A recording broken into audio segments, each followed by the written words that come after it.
If you've ever watched a drift video online, or even just caught a glimpse of Japan's underground car culture, you've probably seen one car over and over again, tearing up the asphalt with style and precision, the Nissan Silvia. But if you're like most people, the name Sylvia probably comes with a few questions. What's an S13, an S14? Why is everyone obsessed with these cars? And why does it feel like they've been at the heart of drifting since forever? Well, today I'm going to get you up to speed on everything you need to know about the Nissan Silvia 240SX, 200SX, 180SX, all the S-chassis models that built drift culture and became legends in their own right. Back in 1976, Nissan realized they had a bit of a problem. Their Z cars, the small sporty two-seaters that were already carving out a name for themselves, were slowly creeping up in price. What started as an attainable sports car for enthusiasts was starting to feel like a luxury for the few, and Nissan knew they needed something different. They wanted a car that was cheaper, lighter, and just as fun to drive, something that could give people the thrill of a rear-wheel drive sports coupe without emptying their wallets. And so the idea for the S-chassis was born, starting with the S10. Now, the S10 wasn't trying to be a supercar. In Japan, it was sold as the Silvia, packing a modest 1.8-liter engine, not earth-shattering, but reliable and surprisingly fun for its size. Over in the United States, the same platform was badged as the 200SX and came with a slightly larger 2.0-liter engine. It still wasn't setting records for speed, and it certainly wasn't flashy, but it had heart balance and that classic rear-wheel drive feel that makes cars like this so addictive. And here's a fun little fact that always blows people's minds. Paul Newman. Yes, the actor raced the early S10s.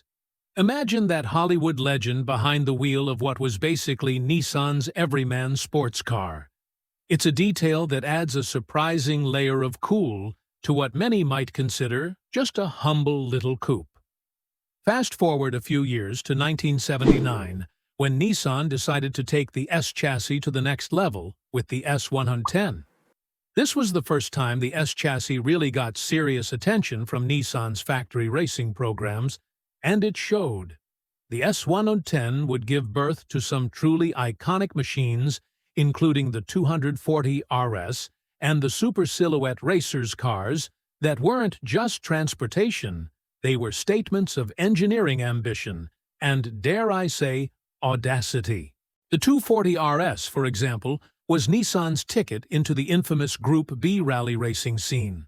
For those who don't know, Group B was legendary all-wheel drive monsters tearing across dirt, snow, and gravel with crowds of spectators dangerously close, just to catch a glimpse. It was as thrilling as it was terrifying. Nissan had to produce 200 road-legal versions of the 240s to meet homologation rules, and the result was nothing short of iconic box flares, rally-bred suspension, aggressive styling, a car that looked ready to fly off the road at any moment. Even today, seeing a 240 RS on the street turns heads because it carries that raw, rally-bred aura that's impossible to ignore. Then there were the Super Silhouette Racers. These were the extreme siblings of the 240 RS, built exclusively for Japanese racing. Powered by turbocharged 2-liter engines, these little beasts generated more power than Formula One cars of the same era. They were outrageously fast, visually wild, and completely uncompromising in design. These machines only raced for about 4 years, but their influence went far beyond the track. They inspired a whole generation of Japanese car culture enthusiasts, fueling the rise of the Bosozoku style, those over-the-top radical modifications we all know and love today, and basically set the blueprint for what would eventually become the tuner and drift culture that defines the S-chassis legacy. In short, the S10 and S110 generations weren't just cars, they were statements. They proved that Nissan could make small, accessible sports coupes that had character, performance potential, and the kind of personality that would make enthusiasts and even Hollywood stars take notice. And most importantly, they laid the foundation for everything that would come next: the S12, S13, S14, and S15, the cars that would go on to define drifting tuning and Japanese car culture for decades. By 1984, Nissan retired the S110 and launched the S12. Now things started getting interesting. The S12 introduced pop-up headlights, a small design change that would become iconic in the world of Japanese sports coupes. But more importantly, the S12 was the first S-chassis to seriously lean into sportiness. Right from day one, you could get a turbocharged S12 in Japan, and, for a brief moment, even North America had the turbo option.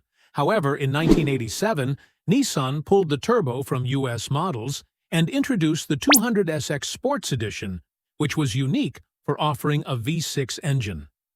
The S12 might not be as celebrated as the later generations, but it was a crucial stepping stone that laid the groundwork for the drift-friendly cars to come. Then came 1989 and the generation that would cement the S-chassis into JDM legend, the S13. This car was a game-changer. In the United States, the S13 came with the 2.4-liter Ka24 engine. Now don't get me wrong, this engine was reliable and easy to maintain, but it came from a truck and produced a relatively modest 140 horsepower. It made the S13 heavier and slower than what many enthusiasts wanted, but it was a solid, dependable platform. Meanwhile, the rest of the world received the SR20T, a turbocharged 2-liter engine producing over 200 horsepower and capable of handling 350 horsepower with only minor modifications. This was the engine that made the S13 a tuner's dream. Combine that power with lightweight construction, rear-wheel drive, and affordability, and you suddenly have a car that's perfect for drifting. The S13 became the canvas for Japanese underground drift stars who customized their cars in ways no one had imagined before. These builds laid the foundation of drift culture, from slammed suspensions and aggressive camber to turbo swaps and wide-body kits. It was this combination of accessibility and potential that made the S13 so special, and why even today it's still one of the most celebrated cars in drifting. By late 1993, Nissan introduced the S14 Silvia in Japan, and the rest of the world followed in 1994. The S14 was wider, lower, and had a longer wheelbase than the S13, making it even easier to drift. Styling was split into two eras: the earlier Zenki models from 1994 to 1996, which featured smoother lines, and the more aggressive Kuki models from 1996 until the S15 arrived in 1999. For American enthusiasts, the S14 still had to rely on the naturally aspirated K24 engine, while the rest of the world continued to enjoy the turbocharged SR20 DET. Interestingly, 75% of 240SX buyers in the US were women, which is a fun fact that surprises a lot of people. I don't know about you, but I'd love to meet one of those gal buyers who rolled into a dealership and picked up a 240SX brand new.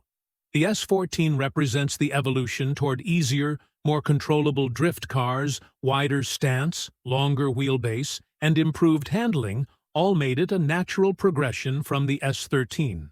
Finally, we reach the last generation of the S-chassis, the S15 Sylvia, introduced in 1999 and produced until 2002.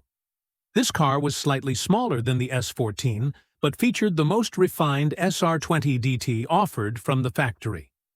Unfortunately for US enthusiasts, the S15 was never officially sold outside of Japan, Australia, and New Zealand. That means for many American fans, it became the forbidden fruit, highly desirable but untouchable, until import laws changed in 2024. Popular S-chassis models now command high prices, a phenomenon many call the drift tax. And yet, despite these costs, the fan base for the S-chassis has only grown. People still dream about an S16 Silvia, though Nissan has repeatedly said that the market for a new Silvia doesn't exist, preferring to focus on trendy vehicles like the Juke. Still, rumors continue to swirl, especially with Toyota bringing back the Supra and continuing the 86 BRZ platform. Enthusiasts everywhere are hoping Nissan might finally reconsider. And let's be honest, a modern Silvia could be exactly what the JDM world needs next. Looking back at the S-chassis as a whole, it's clear why these cars have such a lasting legacy. From the humble S10 to the forbidden S15, the evolution of the Silvia was a story of innovation, accessibility, and a passion for driving. It wasn't just about speed. It was about balance handling and creating a platform that could inspire creativity and community. The S-chassis didn't just spawn a car model, it spawned a culture. It gave rise to drifting tuners and countless enthusiasts who still chase that perfect slide today. The Nissan Silvia represents the perfect mix of affordability, potential, and style. It's a car you can daily drive, modify, race, or just admire. And while the S-chassis story officially ended with the S15, its influence continues to shape Japanese car culture around the world. The legacy of the Silvia isn't measured in sales numbers or horsepower charts, it's measured in memories, videos, and the tire marks left on asphalt by generations of drifters who dared to dream. So if you've ever wanted to understand why the S-chassis is so revered, or why the 240SX, 180SX, and 200SX are still icons in the JDM world now, you know. From its birth as a cheap alternative to the Z cars to becoming the poster child of drift culture, the Silvia earned its place in automotive history. And the best part, the story isn't over. Every time a new generation of car enthusiasts discovers these cars, modifies them, and slides them through a corner, the legend lives on. If you enjoyed this deep dive into the world of the Silvia, make sure to hit that subscribe button, because we've got plenty more videos where we break down the history and impact of your favorite JDM legends. And if you want to geek out on some turbo tech or see some insane drift builds in action, stay tuned. This world is only getting more exciting. The Nissan Silvia may have started as a small, affordable sports coupe, but it became so much more than that. It became a symbol of what's possible when a car combines balance, potential, and a little bit of daring. From the S10 to the forbidden S15, the Silvia didn't just ride the wave of automotive culture, it helped create it. And that, my friends, is why the Silvia will always hold a special place in the hearts of JDM fans everywhere.